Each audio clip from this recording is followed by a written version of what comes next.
Bam, we're live. The guy who won the Nobel Prize for physics in 2000, is it 22 or 23? He came out and said, "Hey, global warming is a complete scam. There's absolutely zero evidence." And they're already trying to cancel him. Three Nobel Prize laureates have now come out and said, "Hey, dude, there's no science there. It is complete fucking media science. It's pseudoscience." Like, strip that man of his. The fucking Nobel Prize winner of 2000. It's so funny. It's kind of unreal that we're gonna do this again with climate change, like we did the. I don't know what you want. What can we call this thing? The so-called pandemic? Is that what we call that? Sounds about right. Think about it. It's a perfect thing to tax. Like, how do you solve it? It takes a really long time. Takes a lot of money. Let's just push it, scare everybody, and collect all the money we can for it. Easy to herd the people with whatever agenda you want. Yeah, for sure. If you don't, you die. It's another one of those. If you don't, you die. Yeah. You got to be skeptical of the fear-based motives, huh? Whenever they start pushing the fear. Mr. Spin, good morning, guys. I don't know what we are doing for Games Week on my podcast, but I suspect I'm getting up every morning at 5 a.m. and going till 10 p.m. And I went over to Brian Spin's YouTube page, The Barbell Spin, and he's just stacking it with shows. Oh, shit. Look at that. And so if I'm ever available, I'll beg him to come on there. But I would definitely hit all those notify me's. Notify me, notify me. I mean, look at that dude. Oh, wow. Right? He's loading up. Yeah. He even got some thumbnails. He means business. Get on him. Well, we're out getting Instagram pics with Danielle Brandon and begging for autographs from Rich Froning. Spin will be doing the Lord's work. Getting your baseball card signed. Yeah. I take it that means he's not coming then. That's kind of a bummer. I was looking forward to seeing him. Caved Astro, Spin is going to 5x his subs next week. I hope so. 10x, 20x.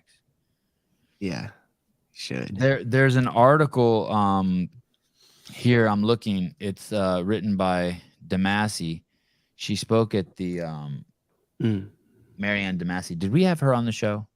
No, we have not had her on the show. We did not have her on the show. No.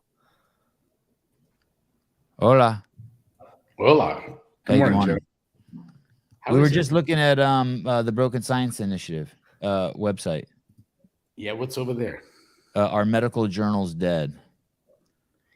You know, it's funny. It's one of those things that Emily or Jim sent to me, and I said, "Yeah, throw it up."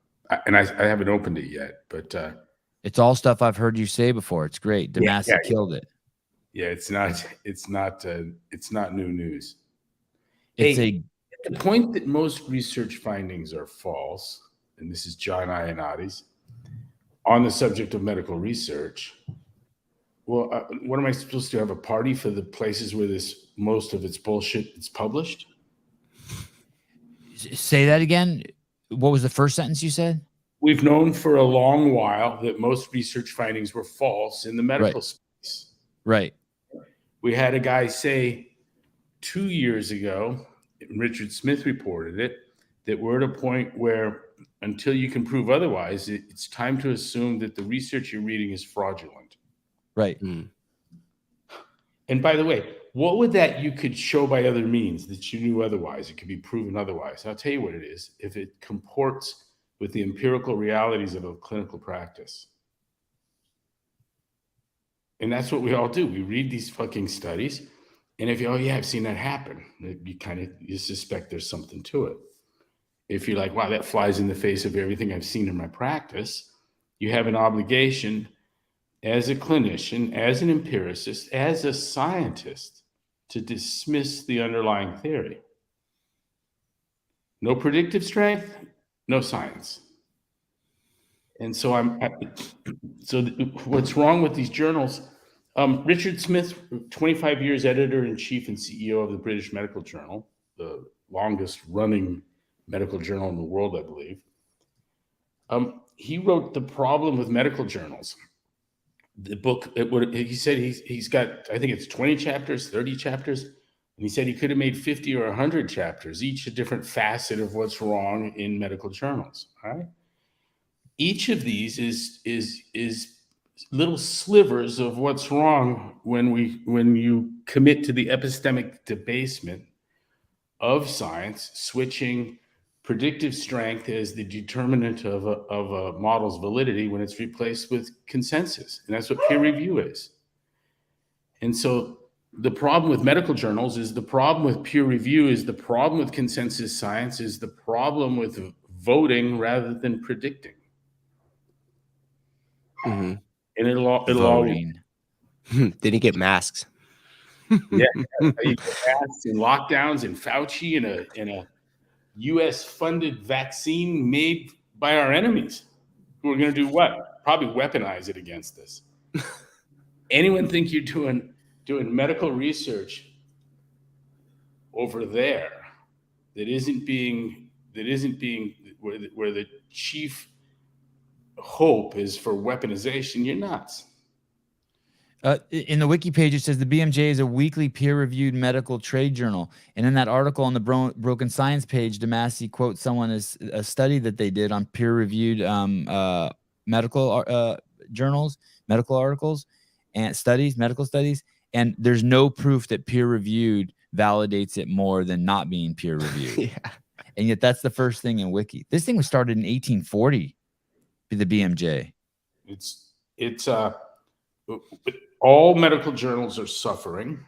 They all suffer from many of the same defects and deficits. Richard Smith spelled that out nicely. So has Marcia Angell, who was a New England Journal of Medicine editor-in-chief for a similar period of time, close to 20 years. And so is Richard Horton. I believe he was editor-in-chief at Lancet. They've all had the same damnation for peer review. God, Richard Smith, that's huge. That's crazy. He's brilliant. He basically said believing in peer review is like believing in the Loch Ness Monster. Having faith in peer review is like having faith that the Loch Ness Monster exists. That was written in 2006 too, right? When he wrote that quote? Yeah, from that one that you brought up there, I think it was. If it was the same article you shared with us on screen. Yeah. Which you could tell it's only gotten worse since then. The astronomers distance themselves from the astrologers with the capacity to predict eclipses. That's when everyone's like, oh, wait a minute, this guy's different. This is different. It's like they're all reading stars, but look what he can do. Mm-hmm. And that's the essence of science, and it's where all the trust comes from. In fact, predictability is the cornerstone for all trust in every way, shape, or form. There is no trust that doesn't, whether it's I said this before, whether it's of your spouse or science. Mm-hmm. The rational predictability that earns the trust. Speaking of trust, Ayanati says that people are trusting medical journals, or losing their trust in medical journals. I don't think that's true. I wish that were true. I think people are too scared to lose their trust in them. Sevi, you have people on almost daily that have figured it out. So, hey, even me, if something happens to me and I get sick, the first place I want to go is I'm exaggerating a little bit, but like if something like happens to me, if I see like I saw a growth on my leg the other day, took a picture of it and sent it to the guy at Kaiser. He's like, it's a mole. Well, shit, that thing sprouted up like in fucking a month. I don't know. And like you feel better because he says it's just a mole, right? Yes, sir. Yeah. The same guy who told me to use canola oil. As your friend, I don't. I know. I hear you. I'm just telling you, there's ding dongs like that. I'm your friend, and there's ding dongs like me. This is the same guy who told me to use canola oil if I want to live a long time. Right. I'll show, 6 months from now, we'll be going, yeah, he showed his doctor, sent a fucking picture, and the guy says it's just a mole. And Sevi's dead. Can you believe it? Hey, I will say this, though, in the defense, my mom, when I told my mom that I did that at Kaiser, she's like, you should get a second opinion. Mm.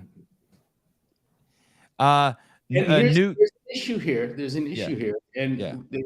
I don't remember where it comes from, and I think it was. I don't want to pin anything on someone that they don't want to have said. But we don't get better outcomes on second and third opinions. We don't. No, sadly, not, and like I would get a second opinion as well. But what happens is that people settle where this guy's good. Oh, what you want to hear? Yeah. Yeah. Yeah. So he goes, "Hey, dude, you're dying." And the next guy goes, "Hey, that's bullshit." You go, "Oh man, this guy's a good doctor." And it doesn't correlate to you not dying. We had a games athlete on here the other day. Doctor, he had kidney failure. Doctor diagnosed him with autoimmune disease. He stopped changed his whole life. 2 years later, he's at the doctor. A different doctor. Doctor's like, "You don't have an autoimmune disease." What are you talking about? Not at all. Maybe I'm like, oh shit. Because but as a layman, you think that a doctor takes a blood sample, looks through a microscope, and he sees a bunch of cells running around and they're holding flags that say, "I'm an autoimmune disease." And it's not even like that. It's like a fucking guessing game. Okay, here's an odd aside. Right, tell me. Little flags. You know the little flags that landscapers put in for putting down irrigation? Yeah. Is that so you don't dig there?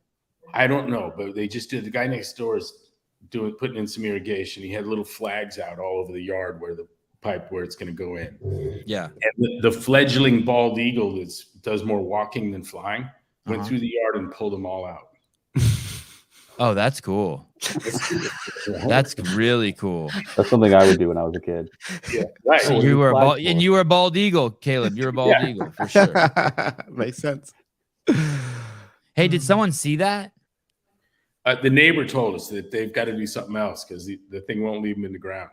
Just walks over with his and goes like that, or with his beak? Pulls him out, walks over the next one, pulls him out. He does a lot of walking. This thing walks like miles a day, and then does some flying. Hey, did you end up getting the fence for your dog, the electric fence? No, it's everyone's all excited about it except for the people that have lived with it. Oh, you mean you've talked to people who put the shock collars, what's it called, the invisible fence? They've got one that just it like soothes the dog or something, reminds him of the transgression. Gives him a handy if he runs outside the. And another one shocks him. Yeah, I like that one. And the best I hear is that the only one that works is the shock one. Yeah, no duh. And I'm not really that into it, but the other thing is that there are dogs that'll just nut up, take a deep breath, and run through the shock and yell, and then not come back. Like, fuck! Oh, like I know what happens if I pass through it again. Right. So it's worth it to chase a deer, but not to come home for the fucking shitty kibble you're getting at Safeway. And get shocked again to come home. Yeah. Take your shocking. Newt, hey, what's up, girl? Behind the scenes fun. So proud of you, Sevan and team. Keep smashing it. Thank you. We'll see. We'll see who's proud of me. Trish, Greg, we all know the virus is due to a Chinaman biting a pangolin on the. Thank you. Oh, Caleb, you are a good dude. I wasn't gonna read it. I don't say that word on this show. Thank you, guys. What's a pangolin? My mom's too far away for it to matter. What's a pangolin? I'm looking. Greg froze. Oh man. Sorry, Greg. Well, it was fun having you. You're a good dude. Wow. That's that's a real creature we live on planet Earth with?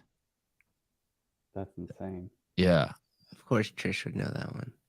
Pangolin. Hey, is that related to that thing they have in Texas, the armadillo? I don't know. Looks like it. It eats 20,000 ants.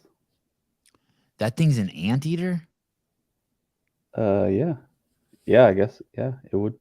Wait, why are they so valuable? Why are they valuable? Why? Did it put a price tag on it? No, it's just the next drop down tab on Google. Oh. Let me see this thing. That thing's a mammal? Wow, look at that body armor that someone built out of that thing.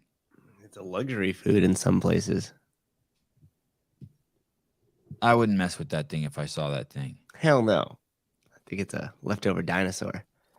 If you believe in Sevan, that if you sort of die, thing. can I have the CEO sign? Of course.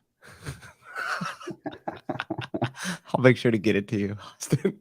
Yeah, that's a good point, Tank. He was on blood thinners for 2 years. Yeah, remember that? Yeah. Yeah, that was crazy. Oh, Greg's back in. He was on blood pressure medicine. Oh, boy. Who was?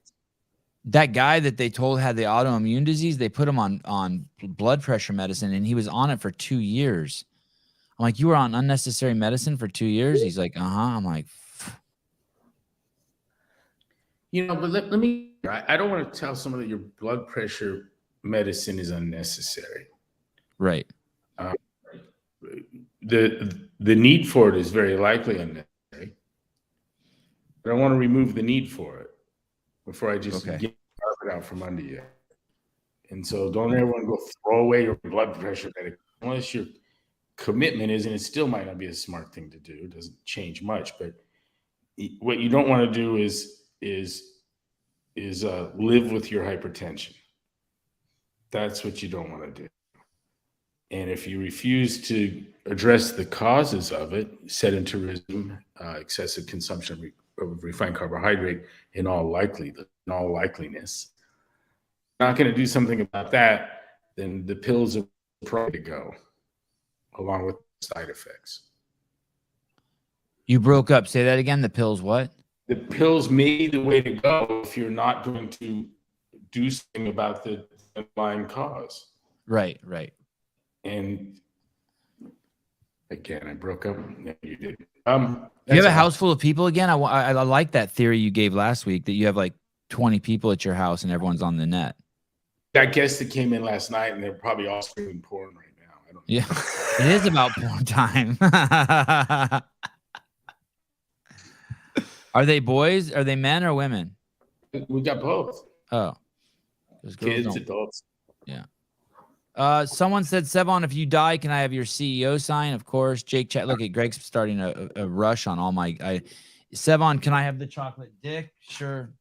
Cheers. If I die. Great. As long as you can explain to me that gravity is a understanding of a phenomenon and not the phenomenon itself, as long as you're enlightened enough to know the distinction. Matt Burns, I love when Greg is on. Thank you, Coach. Sarah Cox. Dude, Sarah, have you seen these things? Oh, look at you. Yeah, right? Yeah. That's not even my This is my hurt arm. What'd you say, Greg? Is that peptides? It's not the peptides that's making them big, but it's the peptides that's letting me work out hard again. It's my work. Sarah Cox, Kaiser's doctors are trained to diagnose patients in 7 minutes. Is that true? Is there like a... Like 20-minute appointments, probably. You get 10 minutes with the technician, and then 7 minutes left, you probably get seen by the provider themselves. Hey, Sevan, just imagine them not knowing how many patients each doctor's seeing per specialty. That's inconceivable. I mean, it's fucking jiffy medicine, right? Yeah, it is. 20 patients a day, 20-minute appointments. You should see what it's like. I every time I say something nice about Coeur d'Alene, my locals get upset with me. But like, we made a emergency room visit recently, and we're the only ones there. And Maggie walked right in. The doctor said something about, one, next. Super cool. Oh, your connection is jacked, dude. Your connection is jacked. You want me to call Maggie and be like, hey, tell everyone to turn off the TVs, the 13 70-inch TVs you have in that house? Yeah. I'm gonna do something about it. DS, here we go again. Sevi on Google during podcast. Here we go again, guys. DS watching us Google. Douche. This DS stands for, right? This is a good one. Matt Burns, does Greg know you're coming for a month? He knows I'm coming. I don't think I told him how long I'm staying. I was bragging to people I was come to see you for a month. A month. Well, we've hobbled that so you don't stay long. You've hobbled. Oh, the net. Perfect. Perfect. I'm gonna leave. I won't stay here for much of this. Where's Greg? He split. He took off When's he coming back? After you leave his house. in a month. Greg, any idea? Oh, good. This question's always here. Bruce Wayne, great question. I want to know this too. I want to do one in Larkin Valley so bad. I want to do a small one in Larkin Valley so bad. Greg, any idea when the next BSI conference will be? Broken Science Initiative. No, not really. But you know, there's a lot going on right now intellectually. And in these periods of learning a whole lot and meeting a whole lot of new people and furthering this network of people that can articulate how it is that academic science lost its way, it's a period of a lot of excitement. And so there's less presenting, I think, during these periods of rapid absorption. And I'm certainly, a bunch of us are in that phase right now. Do you think that these people who are running on these platforms, like Trump's doing it, Vivek Ramaswamy is doing it, where they're talking about a complete gutting and reforming of the institution that's our educational institution? You think that's possible? It's not going to the public school. You're gone. Attendance is down. Oh, yeah. Greg, you've turned into a robot in like an Atari game. Oh, great. I'm so sorry. I want to give you a solution. I don't want to be those people that's just sharing problems with you, but I don't know what the solution is.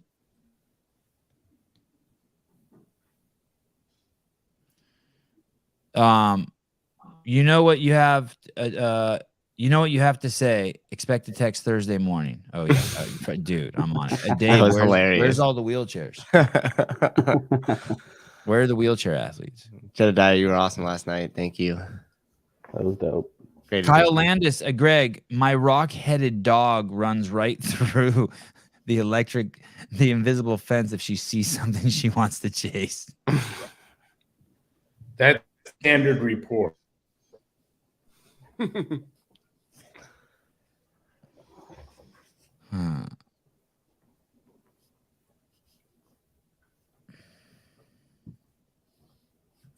Well, that's interesting. Do you have Starlink there, Greg? I'm surprised you don't have a backup Starlink there. Generally, Starlink, it's not as fast as my backup. So like in Santa Cruz, I've got that, you know, I've got the microwave thing, the fiber optic and Starlink. And shit has to get pretty bad before you link. I don't know if it's this good. Justin's son, Glassman, nicest man ever. I met Greg at the 2019 games, had a brief conversation, and he immediately invited me to the athlete dinner that night. What a guy. Dude, there's a reason why there's a story like this every time we have you on, by the way. Mm-hmm. I thought it was Frazier. Oh, sorry, Justin. Sorry, Justin. He's not a nice guy. He mistook you for Fraser. My bad. It's just confused you for Frazier. Sorry. Amazing. The author of this book, Cause Unknown. Greg gave me this book. Edward Dowd. Fantastic book. There's all these, everything that he says in here then has a QR code next to it. So you can go to the source of where he got it. So this book's just full of QR codes so that no one can say it's conspiracy theory. And it's tracking all of these mysterious deaths that are occurring all over planet Earth right now. It is interesting what happened to LeBron James's son. Cardiac arrest. And as I was digging around, there were two things that I found that were interesting about it. You know who else's son had cardiac arrest many years earlier? actually, I don't know if he had cardiac arrest, but he had some sort of heart condition. Was Shaquille O'Neal's son. Mm. And then people keep bringing up Len Bias. That I don't know if you guys even remember that. I was a kid when that happened, but it was a college basketball star who died of cocaine overdose. Mm. But I don't blame anyone for thinking that LeBron's son's cardiac arrest was due to the injection. What's crazy is that does anyone here think it's unfair to ask if he was injected? Like here on YouTube? Yes. No. like if someone who's 20 has a heart attack, there's nothing immoral or unconscionable about asking, hey, was he injected? No, I don't think Just so. like you might ask, was he on cocaine or was he on steroids? Yeah, same way you see a car accident and ask, how did that happen? Did it Was happen the like guy this? drunk? Yeah. Yeah. Did he run the red light? Yep. These are just, and yet for some reason people take such offense if you ask, were you injected? Mm-hmm. Eaton Beaver, good morning, coach. Sevan, Caleb, Souza, Sevanistas. Hey, Sam, rebooted my net here. It didn't help. Or should I? Oh, yeah, sure. Oh. Yeah, please. Yeah, try. Give it a try. All right. And while it's rebooting, walk around your house and take people's phones from them. Yeah, I just kind of made. You want to go out on the boat today? Turn your phone off right now. 60 minutes. Here we go. You want to pull up that Twitter link? I don't know if I sent it to you, Caleb. Sorry. I'm not sure if I sent you an email this morning. You did. You're good. Okay. World Cup star 18 grabs her chest and collapses at training in Sydney. No shit, right? Sydney, Australia. You know what they do over there. Before being rushed to the hospital in an ambulance after losing consciousness. Breakout World Cup star Linda Casido may not feature again in the tournament after the Colombian collapsed at training in distressing scene. The young gun, 18, was rushed to the hospital and was unconscious for at least 90 seconds. Footage shows her started jogging with teammates before she suddenly stops, clutches her chest, and falls to the ground. Yes, DS, I'm reading from Twitter again. Welcome to the show. I think it's called X now, not Twitter. Is it? Really? Is that what happened? They rebranded. No shit. Yeah. Oh, I like it. Like that little Malcolm X vibe. By the way,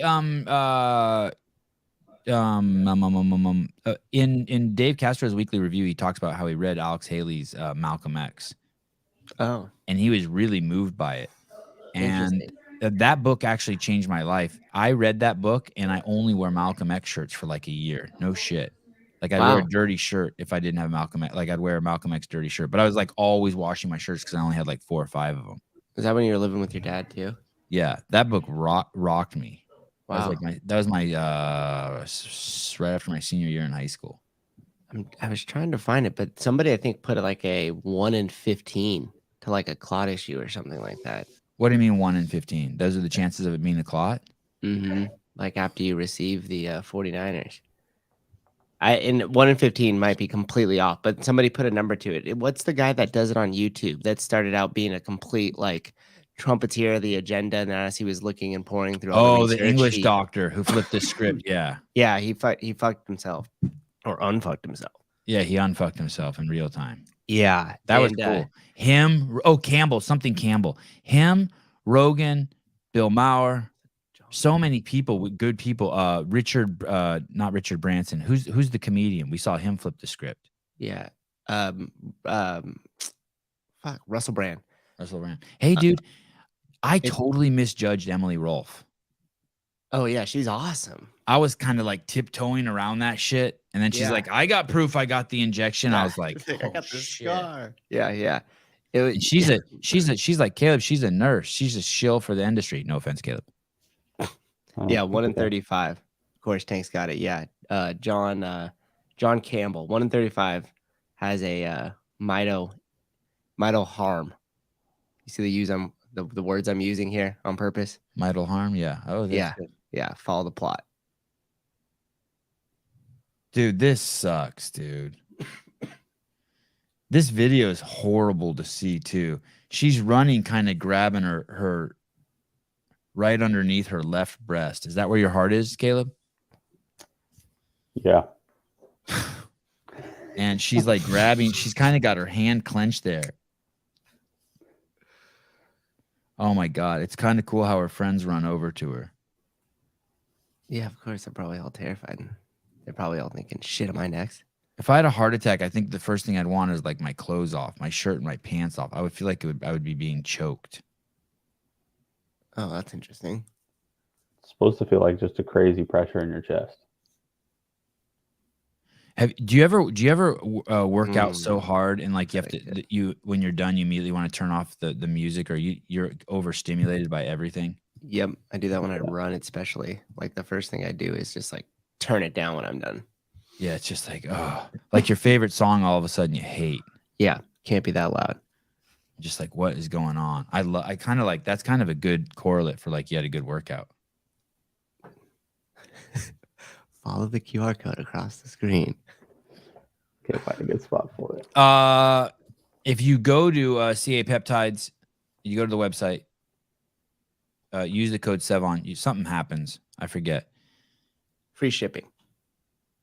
There's a whole variety of different peptides you can take there. Do your research, check it out, find one that works for you, give it a try. My buddy, a guy I know who's a former professional fighter, was having some back issues. He sits next to me every day when I take my kids to jiu-jitsu, and he was having some back issues. He injected it in his back himself. He got it from CA Peptides. Mm-hmm. And I don't know how he does that. Hiller does that shit too, injects it in his back himself. He just at 35 years old just set a 3-rep PR that's more than his 1-rep PR in the deadlift. Wow. Crazy. Yeah, he says his back's all better. Oh, well, that's awesome. Yeah, nuts. I want to tell you what it is too. It's something crazy. And he's not a big dude. He looks big. He's one of those dudes that looks really big. Did I meet him? He has a daughter. Yep. Mm-hmm. Yeah, probably. A couple times. Good dude. Yeah. I feel sorry for people he's like a blue belt in jiu-jitsu. I feel so sorry for people who meet up in him in tournaments. He's so fucking aggressive. He's a blue belt? I thought he was like higher up than that. I've been doing it a while. He's so aggressive. It's so bad. I mean, it's only there's tons of black belts who don't want to fuck with him in Santa Cruz, and I don't think there's any blue belts who can give him a run for the money in Santa Cruz. He probably just only rolls with brown belts. Very mild mannered too, just like used to work at HQ, chill.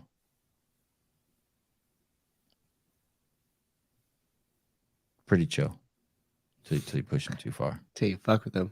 Yeah. This is the guy I told you he killed 2 ducks and then invited me over, and I took my boys over there and he let my boys clean the ducks with him. Oh, that's cool. But the boys freaked out? Circuit dad, no. And then he cut the liver out of the duck, and me and him ate out of each of the ducks, and me and him shared 2 livers. They were tiny. They were gnarly. You just ate it straight? Yeah, they were so strong. The Did you taste chew was it? so strong. Hey, I don't know. Yeah, probably. You know, I've never tasted pee, but as soon as I put this thing in my mouth, I felt like I was drinking pee. That It was was pee? like an ammonia scent to it. Okay, Greg is rebooted. Greg, do you ever eat liver? What were you just saying about the ammonia scent? I ate a raw liver out of a duck, a little tiny one, little like a liver that was like this big, and it was so strong. And even though I've never what? That's how big the duck's liver is? Tiny, yeah, dude. Tiny, like the size of a quarter. Maybe like 4 quarters stacked on top of each other. And the dude cut it out of the duck and handed it to me. And I've never tasted urine, but it's what I imagine urine would taste like. Or like I've never drank ammonia, but like I imagine it was just so, I don't know what the word is. It was like 1,000 times gnarlier than biting into a banana peel. I mean, it was so intense. Not bad, but just very like uncomfortable. Weird. Bad. Yeah, it was bad. I'm going to go with that. Changing my answer. It sounds like a satanic cult, dude. That's what I was thinking. Yeah, well. This is Santa. Was this at Dominican Hospital? This is just in some dude's driveway in Santa Cruz during at Thanksgiving time. He was teaching my kids how to clean ducks. And then he's like, hey, you want to eat the liver? I'm like, fuck yeah, throw me a liver. And then I was like, ooh. Oh, yeah, your internet's way better. Mm-hmm. Did you slap someone around? What do you think? Give me your diet. Oh, you did slap someone around. What's going on? You turn the TVs off for 60 minutes, go outside and play? I hired my media department and hired a new one. All right. Well, damn. It's working perfectly. Yeah, you know me. Yeah, I do know you. Hey. I ate a cat's liver. Just now? Yeah, in the garage. Throwing a cat's liver and your internet's better. At the same time. So this, what do you think? Did you see what happened to LeBron James's son? He had cardiac arrest. I did, and that's look at the dad in me. I mean, my first concern to be a father for a son. It's just right. Terrifying, and I'm no fan of LeBron. He had epic opportunity to stay out of things when he didn't, and he did harm. But that's super sad. But the kid's career, I mean, what does it do for that, right? Mm-hmm. Well, it's also interesting, right? No matter how much success LeBron James has, he would trade all of that for his son's health. And oh, really? Okay, I didn't know that about him. Oh shit! Wow, he's quite a guy. Then I might have had it wrong. And I'm making some presuppositions for sure. And inside information. I mean, I get it. You have resources. Do you know originally he didn't want to take the injection? What, the son? No, LeBron. And then he put out a public statement.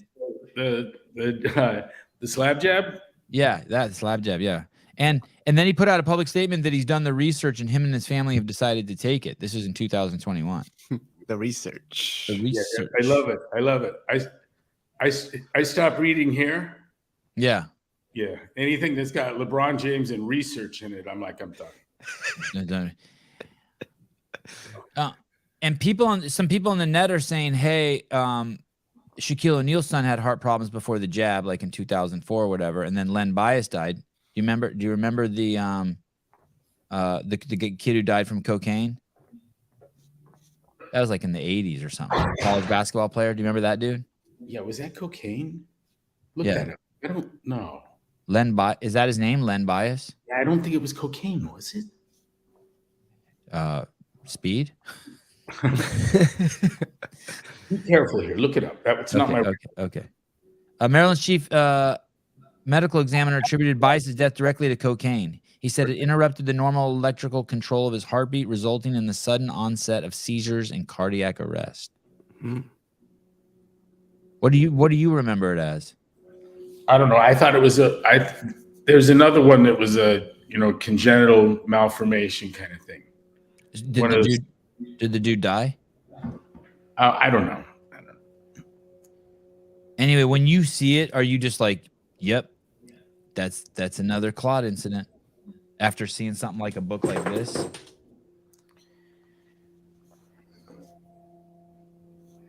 The enormous effort, hidden effort that was denied to silence any criticisms is profound evidence for me. Increases the plausibility enormously that what's being said is true.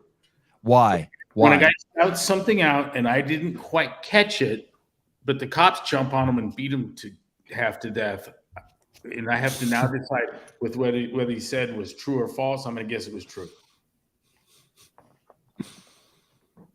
I'm not following. The effort to silence an opinion adds plausibility to the likelihood of the thing being true. Again, we don't see, there's not a big censorship effort at falsehoods, like your flat earth friend. Right. Imagine if people started believing that it would be horrible. The spaceships would run into the fucking ground and stuff. I mean, all the satellites would crash. Right. We got to stop that opinion and can't let it catch on. No, everyone just laughs at it. Right. No, it's truth. If anything we're ever going to be censored about the Earth, it'd be that it's round. That could someday be censored. They've even got a name for it. Look, what do we have? There's misinformation, disinformation, and malinformation, right? Oh shit! Really? They're falling Well, into yeah, look buckets at that. now. Yeah, it's great. And the malinformation? It doesn't mean it's not true. It's just that it hurts.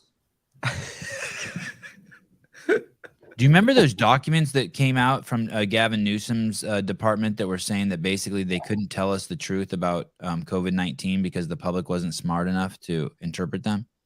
Yeah, I recall something like that. I think that seems what all of public health is about. Mm-hmm. Tim Brown, 99.9% of cardiac arrests are from climate change. Tim's got it. He's got it figured out. Get that peer reviewed. Yep. Hey, I don't think it matters how many people die. I don't think the majority ever come to the conclusion that we have.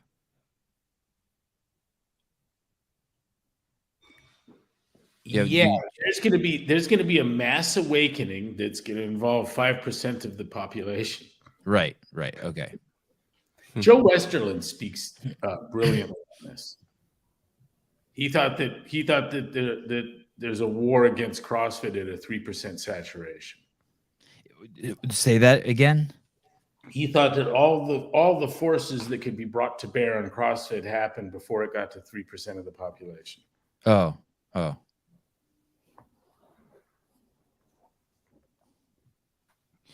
Kyle, great question. Beautiful beard. Greg, what homeschool curriculum do your kids follow? I love the question. Thank you, Kyle. We started, and really what I wanted to do was just maximize their qualitative and quantitative reasoning capacity to go all skills-based. And in the end, that for me would have looked like being able to read anything and write forcefully about it, employing appropriate grammar, logic, rhetorical skills with some degree of flourish. And then on the quantitative side, diagram sentences, all that old school stuff. And then on the quantitative stuff, basically get through differential equations and linear algebra, lower division, college mathematics before they leave the house. And this is fairly consistent with the trivium and quadrivium of classical education. So a lot of what I'm describing here is thousands of years old. But it ties in directly with my science effort too. Plato said that did I break up? There we go. No, you're good. You're good. No, you're good. Plato had said that a core of mathematical knowledge was essential to understanding the universe. And I think that's very true. And I don't think there's anyone that studied mathematics that wouldn't do anything other than say, yeah, of course. But what's fascinating to me is that the advantages of a mathematical education, it's true today, 2,000 years ago when Plato said it. But what's happened is that the mathematics itself and our knowledge of the universe has changed dramatically in the past 300 years. And it's a flashpoint. And we didn't have analysis or probability theory when Plato said that. And what we know about the universe today, and what can be shown about even our own understanding of the world through the study of probability theory is absolutely phenomenal. And so what I'm doing is kind of adding some I'm supercharging the classical liberal arts education and then feed it to elementary school kids. And I already tell it's working. It's fun. So there's elements of, go ahead. I can go on. Do you ever take them out on field trips, like to a protest or something? No. They wouldn't pass the climate change exam. Listen, you guys, Greg's living the dream. The other day, he sends me this video of a bald eagle flying over his house carrying a fish, and he's sitting on his deck or on a boat with his kids. Maggie caught that. His wife caught that. And listen, I'm not dogging Maggie about her timing and her filming skills, but imagine the environment you're in that you can catch with your iPhone a bald eagle carrying a giant fish over your house. I mean, that means that shit's happening 3 times a day, and his kids are out there. He has outdoor kids, by the way. As Jeremy Kinnick said, if you want to be a successful parent, keep your kid outside 80% of the time that they're awake. And that, Greg, I don't know if Greg's ever heard that, but I hang out with Greg, and he got outdoor kids. He doesn't got indoor kids. Ask Maggie to send you the picture of the mama moose with her twins. Oh, yeah. Tell that story about how you're driving through your neighborhood and you saw that. Yeah. He calls me and tells me this is crazy. We were out on the Razor. We got the big one and checking out the neighborhood. And Riley yelled out, "Look, moose, babies, twins." Sure enough, it was just on some dude's lawn on the driveway, like next to the mailbox. Moose chilling with two beautiful little twin moosettes, whatever they are. There's a phenomenon that happens to you as a human being when you see an animal. I don't know if there's a word for it or not, but you see different animals out in the wild and something happens to you. You have some reaction. There is a huge difference between seeing a deer and a moose, by the way. Seeing a moose is like tantamount to like seeing a mountain lion. This is a real fucking animal that if it poses you become hyper alert. It's like seeing a rattlesnake. A moose is legit. Yeah. In Wyoming, we had a lot of encounters with moose. Had 2 kids chased by one once out of the woods. I mean, they were on the dock fishing. Rhett was fishing. Robbie was just standing there. And yet Rhett screamed moose and threw his rod in the air. And I saw nothing until 2 seconds later, this thing thundered out of the woods. And I yelled to Robbie to run. Rhett was already halfway up the deck. But the thing was ominous looking. It was pretty cool. We got up all onto the deck, and he walked by, snorted, and then looked at us and went over to a stand. Yeah, look at that. A stand of birch trees, and just tore them up. Just put his antlers in them and just wrecked half a dozen 3-inch diameter trees. And looked back at us like, that's the kind of shit I can do. That's a bitch ass moose, and it can chase a bear. And that's a bitch ass moose. Doesn't even got the antlers. Yeah.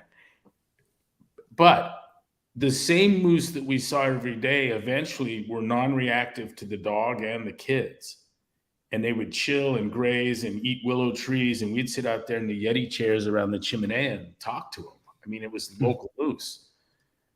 And so I got to thinking, like, how different are these than cows? Because a bull would kill you dead, right? Yeah. I mean, they're not that safe. And it didn't take much YouTubing to find out the Russians just tame the fuck out of mooses. They do? Oh, yeah. They hook them to sleighs and all kinds of shit. They treat them like reindeer. So I'm like, yeah. But my favorite was there was a gal that had a giant bullwinkle moose as a pet, and she's got a big bunch of bananas, and he's following around trying to reach around. And she eventually sits down with the bananas, and he lays down with this big rack, and she's peeling bananas and feeding them. And I'm like, yeah, that kind of dangerous animal. Hey, so, there's some animals you can do that with, and it's just never safe, right? I wonder if a moose is one of those ones where it is safe. Like right, horse. Like a chimpanzee. Yeah, chimpanzee, bear, tiger. Someone always gets eaten or had their face torn off. Jimmy Waddell knew a guy that had a mountain lion pet that sat on the couch, watched TV with him, and purred and ate snacks. What the fuck? And when the dude died, the cat didn't eat and didn't live 2 weeks. Wow. Whoa. Yeah. So. Wow. How'd the dude? Did the cat kill the dude? No, it was old age. I mean, he was just I think he was also in law enforcement. I think he was a DOJ guy that had a pet mountain lion. John Clauser, Nobel Prize winner, Nobel laureate in physics, starts talking about the corruption and climate change. He's the 2022 Nobel Physics laureate.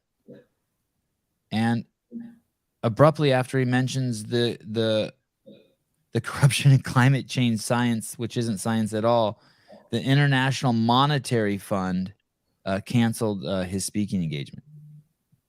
And he immediately, the cancellation begins. There's articles everywhere trying to cancel him. And they're starting to call him a climate denier. I love that.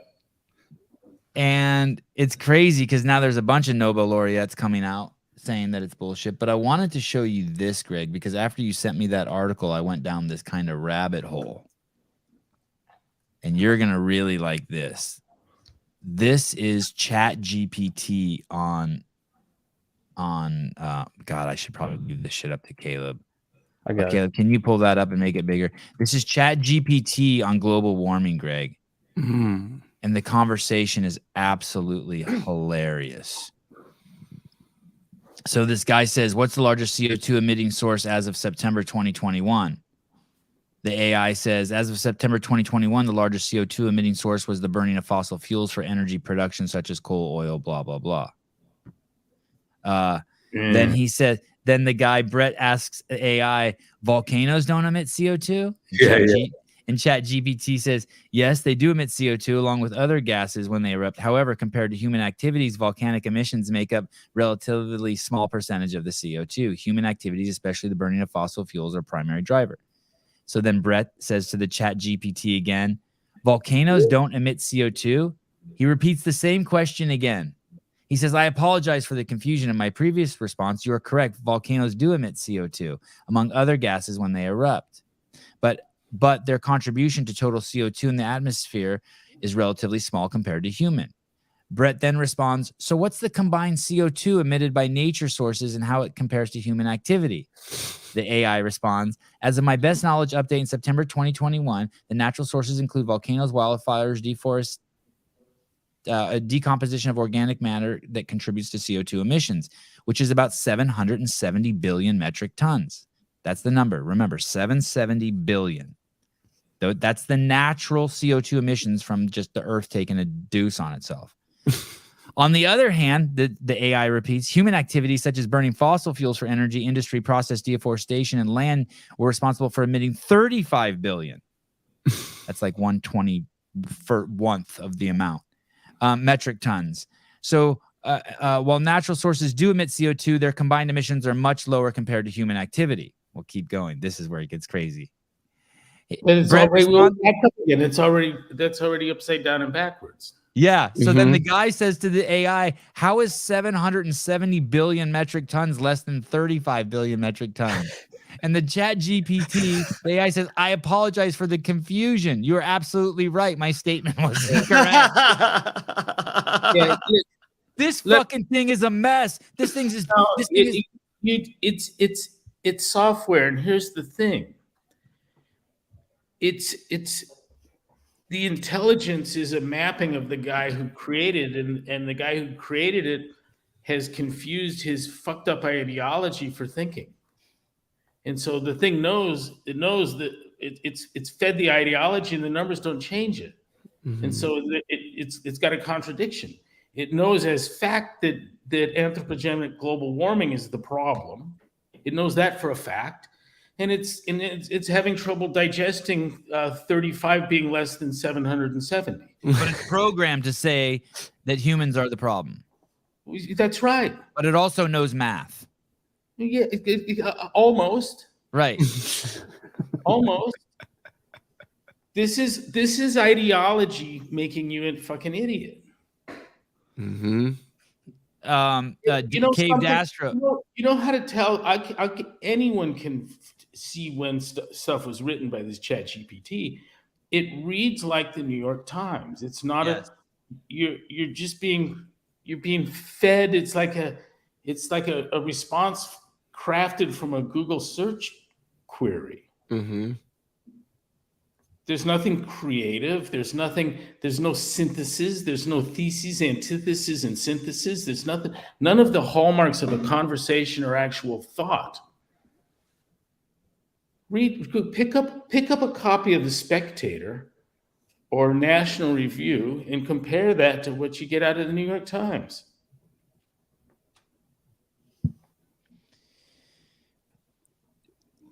there was this conversation you and I were having the other day, and we were talking about the process of being a liberal versus a conservative. And I was like, when I hear these things coming from people who are liberal, they're not pointing at anything. There's nothing objective. It's like it's all just to conjure emotion.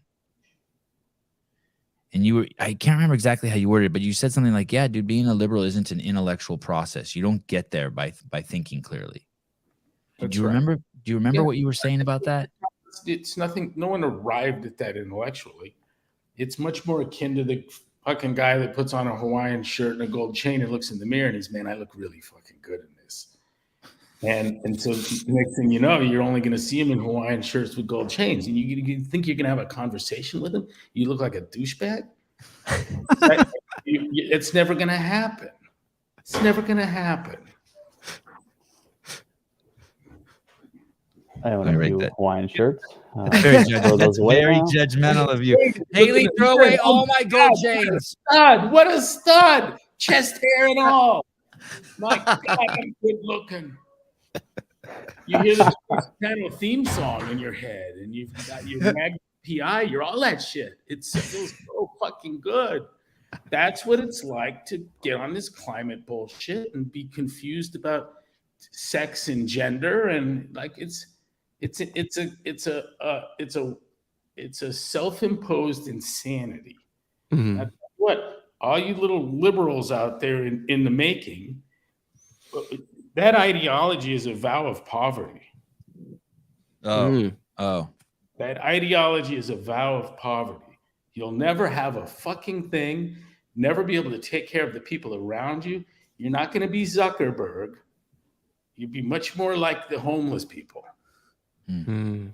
It's about as big a handicap as you could impose upon yourself.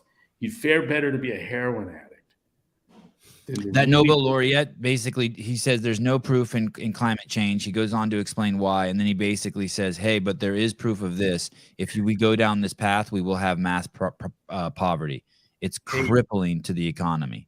When the Nobel laureate physicist isn't addressing the specifics of your theory, but is aghast at your methods, we're in a position where, and I use this to explain my father's problem with the IPCC modeling. If your doctor tells you that you have colon cancer and you say, well, where do you get that from? You haven't even looked up your ass, my ass, and he takes you over to a telescope pointed out into the heavens, you don't need to be a doctor to say that you're not seeing my colon cancer through this fucking telescope, dude. And that's what these physicists are telling them. The conclusions you've come to can't be derived from your methods. Matt Briggs is very clear on this too. Wow. Even as simple as taking the Earth's temperature. Hottest day ever the other day, right? Yeah. Utter bullshit. It was like the hottest 3 months in the last 120 years was a recent claim I saw. The UN's claiming that we're in global boiling. Global boiling. That's what they call it, global boiling. Yeah. It makes every intelligent person smile. It's a shit your pants smile. The end is near. The end is near. That's been the chant of lunatics forever. Look up doomsayers. It's a cute little Wikipedia article. That's a thing. Mm-hmm. It's a mental illness that it afflicts entire populations. We're all gonna die. Chicken Little. Fuck, run around in circles and scream it. Mm-hmm. I like that they don't want to hear from these Nobel laureates in physics that have a problem with not the theory, but the methods that you say gets you to that theory. But this 16-year-old half-witted high school dropout is an authority. Old Greta. Hey, have you seen the? Telling us to trust the experts. There's a video of her going around where she's sitting with some friends and she's doing her famous lines. Have you seen that? Like she's acting them out. It's pretty wild. Like a cameo for people who pay. Yes. Oh shit! Trust the science. Mrs. Burns, my favorite 4 faces on a Saturday morning. Thank you, Mrs. Burns. That's sweet. That's the nicest thing anyone's ever said to Caleb. That's true. There was another funny comment in here from Caved Astro. So the Earth emits that much CO2 but doesn't have a way to process it. Got it. But the government does. Just give them your money and they'll figure it out. No problem. Oh, that's a good one. But the government does. Yeah, the ecosystem didn't naturally do it way before we got here, but Biden's administration is going to take care of that lickety split. The Chat GPT thing is, there's just the internet's just full of those examples of it just doing idiocy. Complete idiocy. Matt Briggs said that AI is going to take over the world right after a room full of abacuses does. Who said that? Matt Briggs. Oh, it's good. Yeah. They all got together and combined their intelligence and took over. Sevan, do you remember? I think it was Atlantic Monthly ran a piece about a rather sophisticated model that showed what happened at the moment of the mass extinction event when the meteor struck at the center of the Gulf of Mexico, and this computer had generated what it was like 500 miles away, 1,000 miles, 2,000. Yes. All the timing and all. I do remember that. Yes. And all the effects. It was so impressive. It was really exciting. I even got excited about it. I showed it to my dad, and my dad laughed, and he says, this model has all the quality of Spielberg's Jurassic Park. About as scientific. This model did exactly what it was told to do. Oh, basically it's animation. And only that. Yeah, that's all it is. It's CGI. Yeah. And Matt Briggs belabors that a point on daily, it seems. Try to tell me that your models just did what you models were told to do. Mm-hmm. And so what the model you want to sell is the one that did doomsays. There's no money in the hook. I got a model that says nothing's going to be that fucking different. It's going to be the same fucking planet for your great-grandchildren it is for you. Try to get that published.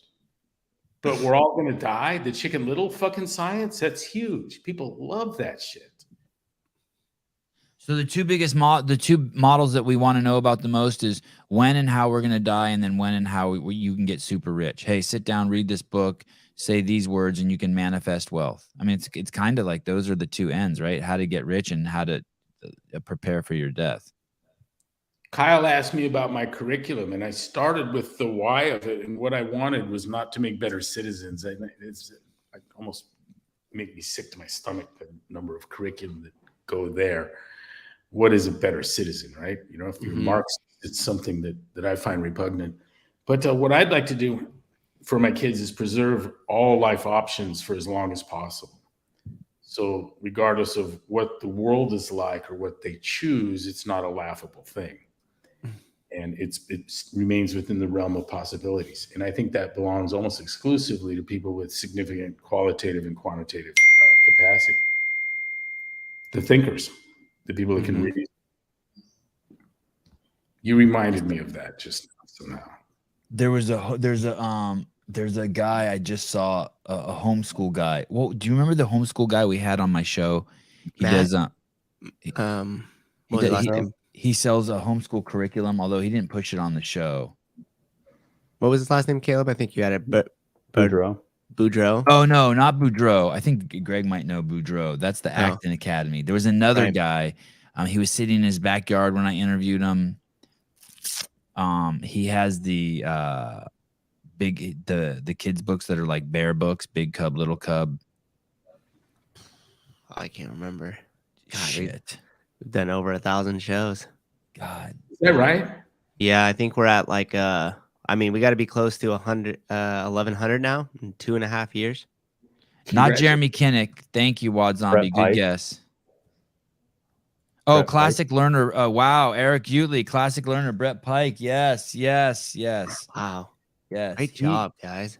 Brett Pike. Oh yeah, look at you. Look at you, Caleb. Let me see. This guy just said what Greg was saying. Let me see if I can find it. Let me see if I can. Is this it? Oh, okay. Here we go. You heard that? Children, the media is Yeah. corrupt. Here we go. We're going to kind of miss the beginning, but we as parents can teach our kids to understand the world from a systems perspective to identify the interconnectivity between government, finance, and industry. Check out Homeschools Connected. So this is kind of what Greg was saying. Here we go. It's another to show them the 6 corporations that control all of television. It's one thing to say, don't trust the medical system. It's another to teach them to track the lobbying money, to show them the revolving door of corruption. It's one thing to tell them about false flags and wars, and another to have them read the most important whistleblowers in American history. Teach your children about the levers and mechanisms of power, and they'll figure out the rest on their own. Check out my project. It's kind of that last part there, right? Keep their mind open so that they can think for themselves is basically what he's saying. I mean, it's got a little bit of a conspiracy spin on it, but Yeah, Sevi, I can use the Dawn redwood tree, and I'll just pick some species as an entree to biology, geology, evolution, genetics, one species, and I can take Hunter Biden's laptop and walk you through government and corruption and media. It's a teachable moment. yeah. Wonderfully so. You remember me giving everyone that book 2 years ago at Christmas? Which book? The Laptop from Hell? Yeah. You gave it to me. Crazy book. That was hard to get because I bought 100 of them. Made it a Christmas present for all my liberal family and friends and everyone that could walk by. You also bought me one of these trees, a Dawn redwood. Still at your house. Go to Greg's house and you get one tree and a Laptop from Hell book. Right. It's a deciduous conifer, and it's the fastest growing of the redwoods. They'll do 120 feet in 30 years. And it seems as though all extant trees are descendants of one in China, which is bizarre. But the tree used to cover the earth. Unlike similar varieties, standing water is no problem for the Dawn redwood. They'll drop tap roots from their trunk 10 feet up, and only tropical trees do that. It's a trippy tree. Sevi, show that epic picture of the one. And I actually bought some of mine from those people. This one here? No, put in Dawn redwood and then hit images. It's that one that actually in 30 years got 120 feet.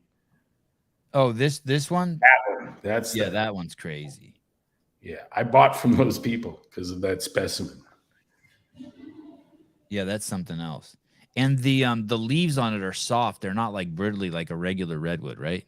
It feels like feathers. It's fern-like, delicate. Why do people as they get older get into shit like this and like birds and like what's happening to me? Like I like birds now and I want to know, like I see a bird in my windowsill and I want to know what kind of bird it is. What is that? I just saw a phenomenon, they called it main character syndrome. Uh-huh. And it was an article of examples. I think it was BuzzFeed, those assholes, but they had examples of, woman tells her husband that her mom just died, and he's like, "Why would you tell me this before I have my big meeting?" Yeah. What's the matter with you? It's like he's the main character in the world is a movie where he's the main character, right? And I think that main character syndrome is hard to maintain as you age. It's really hard to see yourself as the center of the universe. It's 67. Right. I have profound and compelling evidence that the world does not revolve around me. Wow. And it makes other things more interesting. Yeah, you start reading like history books and shit. Yeah, I'm looking around and whoa, look at that. Right? There's a moose with 2 babies. Yeah. And it's cool. It's kind of things that your parents gave you when you were young, but you kind of put on the back burner. Like my dad was always interested in stuff like that, plants and birds and stuff. And then all of a sudden you reach an age and you're like, oh. You and I have always been interested in growing things. Yeah. Change is cool. Growing stuff and watching it change is cool. Totally is. Watering the garden and looking at it is more fun than eating the fucking vegetables. Right. Dennis O'Leary with his drum set. Is that a drum set? Yeah, it looks like the drum God, set. your wife hates you. But Is that I an hope, empty apartment? I hope you Yeah, the neighbors. your neighbors hate you. Always awesome to catch a live show, especially this one. Great job. I can't wait for the behind the scenes. Thank you. Slop, hello, behind the scenes. Let's go. I appreciate you. Thank you guys. All that shit matters, you guys. All that, it's crazy support. Means so much. Thank you. Eddie, do you have to have a pseudonym to engage? No. Like if a guy comes in as Tim Shaw, do you change it to? No, you could be a regular dude like Dick Butter. Just have a regular name. You're right. Just use your real name. I don't know. I'm pretty interesting. Yeah, there's a lot of interesting names on this show. That's for sure. Oh, Greg does this. Greg and my dad do this. I am not a deep waterer, but let's hear what Greg says about this. SEMA Globes, that reminds me, I got to do deep watering of my trees. Heavy, do you do deep watering once a week? Greg, actually, I was just looking. Greg bought me 2 deep waterers and a huge box of these fertilizer pellets that you put in the deep. You probably don't even remember this, Greg. Put in the deep fertilizer thing, and you screw it on, put the hose on. And I was actually using those the other day just because he bought me so much of them. I'm like, God, I better start using these. I mean, they've been sitting in my greenhouse forever. But no, I don't traditionally do deep watering. Greg does that stuff. You do that, right? More regularly than I do. If I were around enough, I would, for sure. I even did the slow drip water bags, but the wildlife attacked that. Greg has at his Scotts Valley home a pet tree, like an actual pet tree, like you have a dog. What kind of tree is that? Which one? The one that you bathe. Like I'll be at Greg's house for an hour. I'm like, where's Greg? And I go back into his bedroom and he's in his office off the deck with the hose washing his tree. What tree is that? I mean, I've seen that a dozen times over the years. I've got a sycamore outside the master bedroom that's growing 3 to 5 feet a year. Yeah, it's crazy. And broadening by more than that. When we planted it, I told Mark that I'd like it to be a fire escape from the second floor at some point. And I'm clearly going to be there. I'm going to, I'll rebuild the balcony around the thing. In the last 3 or 4 years, I've been out on the deck and with Greg, and we'll be sitting out there looking at it, and I'll be like, dude, I think I can jump to it now. Greg's like, yeah, which branch would you jump to? And we're like discussing how if you had to run out of the house, which branch you would jump and grab on the sycamore. Yeah, you wouldn't hesitate. You'd wreck that tree, but other than that, it's massive. Yeah, it has huge leaves like that, and Greg's out there bathing. It's bigger. It's bigger than that, and it's 10 years old. I'm like, Greg, it's coming. It's coming in. It's going to destroy this deck. He's like, yeah, I'm going to rebuild the deck around it. I'm going to cut that branch off. Wad Zombie, thank you for being a regular guest. Still feels surreal to hear from you so often. I know he's become a feature of the show. It's dope. Yeah, I mean, what do? Do you take the Sawzall to the Trex or to the Sycamore? Here's some good questions. And Greg does eat apples. What kind of apple does Greg enjoy? Oh, dude, I think it's the Honeycrisp is like the end of the road on the apple, right? I like a Golden Delicious, but what's weird is they can get too soft for me. Yeah, do they too soft for you? Kind of weird, like the cells in can get sometimes a little pulpy. I don't like to do that. Yeah. What is Greg's favorite book? What's he reading currently? I'm going to give another plug to Jaynes' Probability Theory, The Logic of Science. And I'll probably for the rest of my life, he'll ask me, what's my favorite book and what am I reading? And that might be it. But it's a profound work, and it develops, it takes you through, walks you through Probability theory is extended logic. And in the words of Jaynes, that's no more than the optimal processing of incomplete information. And it's not just a profound work. I think it's one of the most important things written on science in the past couple of 100 years. Go through I love that. Start with the 1 stars or no stars, but read the reviews on that book. It's stunning how few reviews there are, right? 24. And considering the profundity that many of the authors, the commenters, and their backgrounds is stunning too. The reviews on that book are brilliant, and the work is brilliant. It's warming to see people that have such a fine comprehension of that. And by the way, that work and author and this version of probability theory as extended logic, this is something that unites Matt Briggs and I.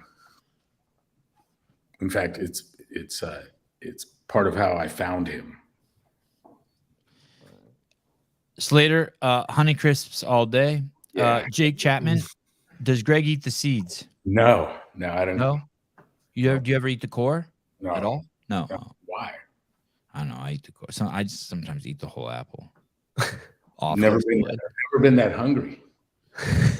Does Greg read Wendellberry? Yeah. No, but Tom Kruba has been talking Wendellberry for 30 years to me, I think. He's most known for his work, The Unsettling of America, Culture and Agriculture. It's a good name. Wendellberry? Yeah. No. Here we go. Like Rochburns. Here come the real questions.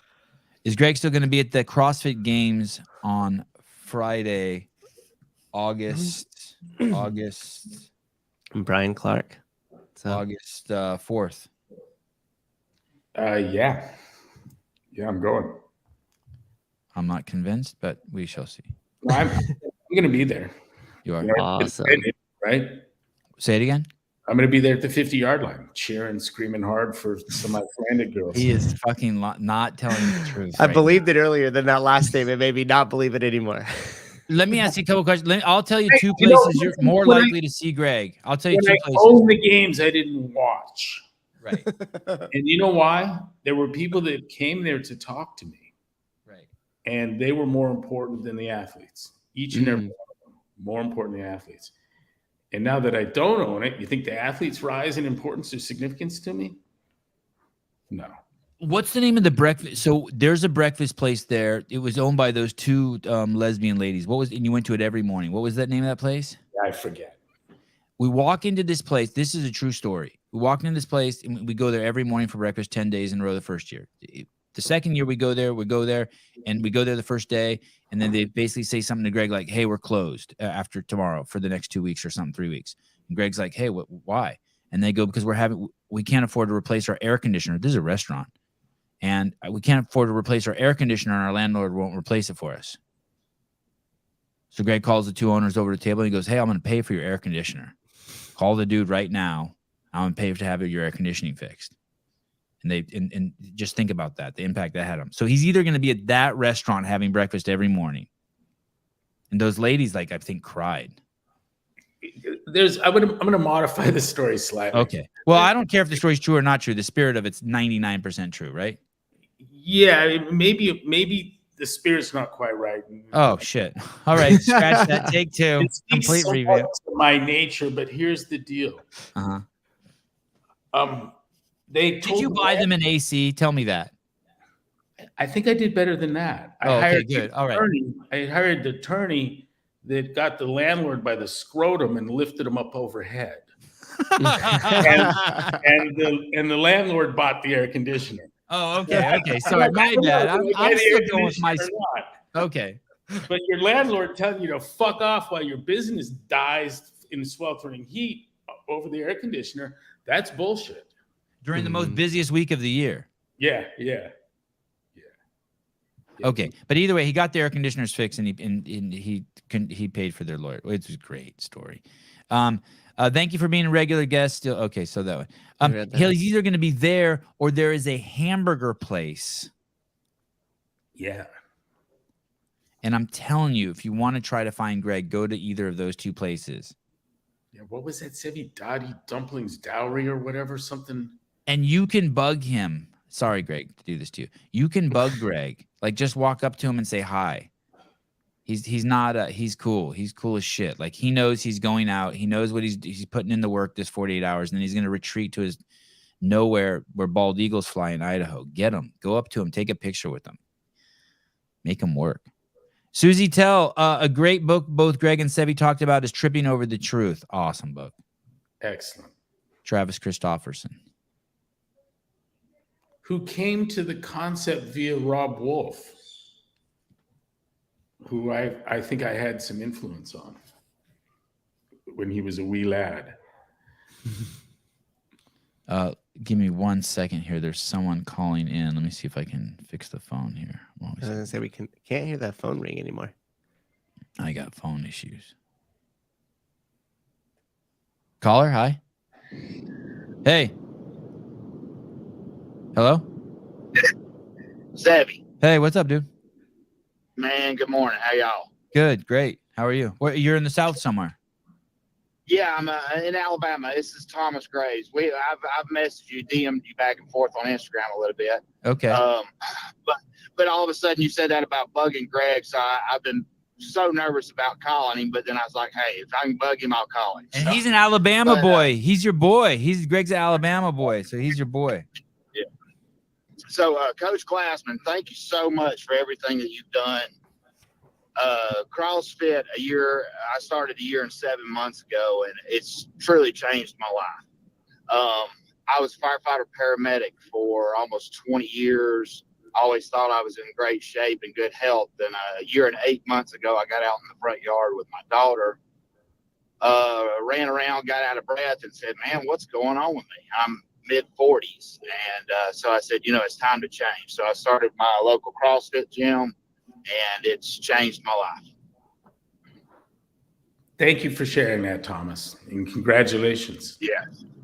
And, 20 Well, took thank you, sir. took you 20 years to find CrossFit? You were a firefighter? You just No. In all honesty, in 2013, just happened to see the games on YouTube. Kind of just had developed man crush on Rich Froning, read his books, and like, man, I need to do this. Well, then I didn't. And then, but I remembered everything, and hey, local CrossFit gym. When I realized, hey, I need to change my life, that's what I did. So, but Coach Glassman, man, it's the BSI, or a bunch of folks at our local affiliate, man, we're obsessed with that. We're hoping you come to the South and do one. So, but I just thought I'd hop on here and tell Coach Glassman, thank you.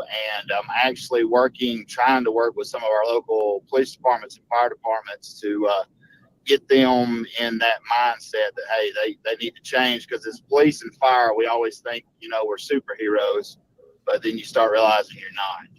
And so I'm trying to get my local fire department that I worked for, one of my good friends is the fire chief. I'm trying to get him. We're going to do some free Friday classes. The owner of our affiliates agreed to that. We're going to try to get some firefighter and police in there and help change it. Thomas, the Orange County Fire Authority in Orange County, California, implemented CrossFit and in their training academy, and then started pushing it around to the fire stations. And they ended up with a reduction in their workman's comp cases, rather precipitous drop in those expenses, which was really interesting. And there's people that can direct you to that information, to talking to the chief. But sir, my mom's family is all in Choctaw County. Do you know where that is in Alabama? Yes, sir. I sure do. I used to hunt down there a lot. Yeah. Well, let me tell you, I asked my family how long they'd been there, and they were really puzzled. They didn't know what the fuck I was talking about. And it turns out that Adam and Eve were in Choctaw County, and that's how long my family's been there. So they're not from anywhere. That's That's the cradle of civilization, Choctaw County. We love it down here. Sorry if I'm talking too fast. A lot of folks tell us we talk too fast from down here, but yeah, it's one of those things that I've not got resistance from, but it's one of those things that, once again, they get, firefighters and police, we got a little bit different mentality. Now I'm out of the fire service now. Me and my wife own our own little business, private business, but my goal is now is to, I'm actually trying to sell my business right now with the whole purpose of changing lives, as CrossFit has changed my life, because I've actually been talking to, and I'll send Sevi a little story and maybe he can send it to you, and I'll send him my email if you want to respond. But some of my former colleagues really dealing with PTSD with some of the things that we've been through, and they some of them have started coming on because I've told them about how mentally, not only physically but mentally, how much CrossFit has helped me. Greg and I have a friend who's a firefighter, 20 years firefighter, and he's got serious PTSD. He works a very, very intense, gnarly highway in Santa Cruz County, and he's busted up. He says the guys. He Go says ahead. guys that have had to pick people out of the chain link fences bit by bit are never the same for it. And that you try to make sure that no one has to do that twice in 1 year, not the same team. You're actually having to pick pieces of people in clothing that go through the fence. That's on 17. Wow. Yeah, you want to stay on your motorcycle. Hey, brother, I got a question for you from the audience. You ready? Yeah. You ready? This one's going to sting a little bit. Did you used to drink a Mountain Dew first thing when you woke up in the morning? Did I? Mine was more of a Green Monster thing, but got off all the sugar, though. I don't drink sugar anymore at all. I love you. So you're a good dude. You know the comments. They just hear your voice and you say Alabama, and they just everyone's trying their stand-up routine on you. Hey, I get it, but hey, as far as I can say, one thing about us down here, as opposed to lots of areas, is we're not 49ers fans. So. Good. Thank God. Thank you. So, well, hey, I'll get off here, but Coach Sevi, by the way, Sevi, congratulations on the behind the scenes, man. I'm looking forward to it. Thank you, brother. Hey, call in anytime. You have a beautiful voice. You're a good dude. You make me feel at peace. And let me tell you something. Well, hey, yes, sir. Easy intellectual quicksand, Sevi, is to assume that the Southern drawl is stupidity. I agree. That'll get you fucked up, especially in the courtroom. During the Watergate hearing, Senator Sam Ervin would say, "I'm just a dumb country lawyer," and then fuck people up. He was the fucking Haldeman, Ehrlichman, those guys. They couldn't handle him. And as soon as the guy says, "I'm just a dumb Southern country lawyer," you're gonna have to help me understand this. You're getting fucked. You just got fucked. Wow. Well, hey, guys, thanks so much. And once again, guys, we appreciate everything y'all do. We love the show. And y'all take care, and look forward to talking to y'all again. Cool. Thank you, brother. Yeah, me too. Thank you for calling in. Thanks for your service. Thank you, brother. Everyone in the box. Yes, sir. Thank you. Later, brother. Bye-bye. Mike Rochburns, Southern lawyers will have you messed up 6 ways to Sunday. Yeah, dude. Listen, ethnic intonations don't suggest anything about intelligence. Do you remember that this is what winning looks like, and that Afghan soldier was just feeding it to the lieutenant, and he's like, you're teaching me hygiene. Like, you eat with the hand you wipe your ass with, dude. Because what I need is ammunition, not your version of clean. Hey, the that's the thing that people don't, the truth about everything. There's all that judgment goes every which way. It doesn't matter your color, your skin. Everyone's tripping that someone's accusing them of stealing. Everyone thinks that they're being judged for their accent. Everyone thinks they're being judged by their height, the car they drive. It's like, that shit is the most inclusive thing that we do as human beings is judge the fuck out of each other. Yeah, your prejudices limit your vision. Yeah. It's driving with the emergency brake on. And the sin of racism happens in the particular instance of not being able to walk around your stereotype in the specifics of an individual. Say that last part again. Break that down for me again. The sin of your racism. Yeah, everyone forms generalizations that are to some extent are not true.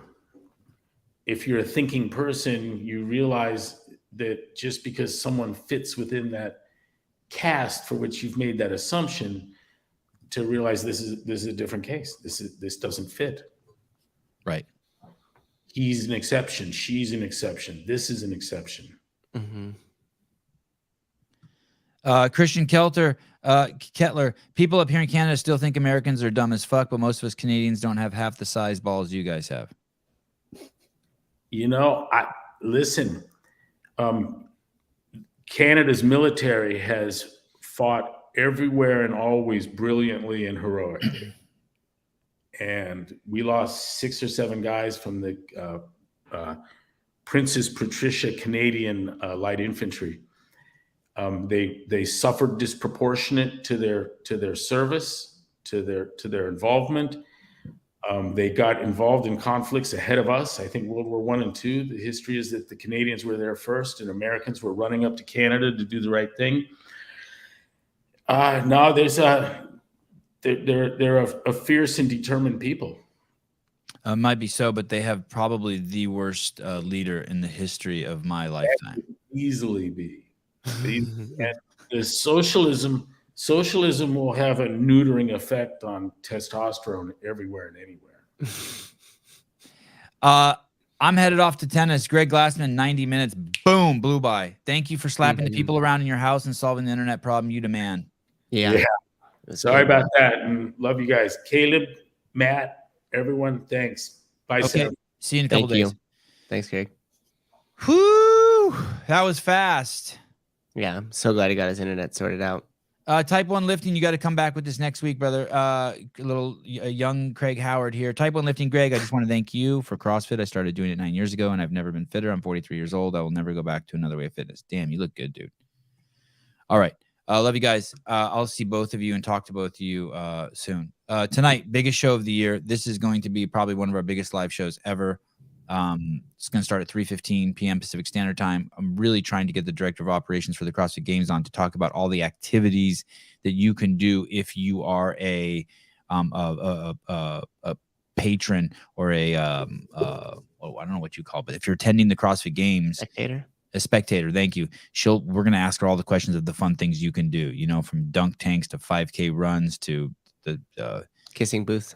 Yeah, kissing booth to free stuff in the RV village, all that cool stuff. And then after that, we will have a battle. And we are going to tell you, for those of you who are unable to watch the CrossFit Games, some of you may want to turn it off because we're going to tell you who the winners are with specifics, 1 through 40. So we are going to, spoiler alert, if after Heather Lawrence is on, you don't want to know who's going to win the games. You want to actually watch it play out. Don't watch the rest of the show.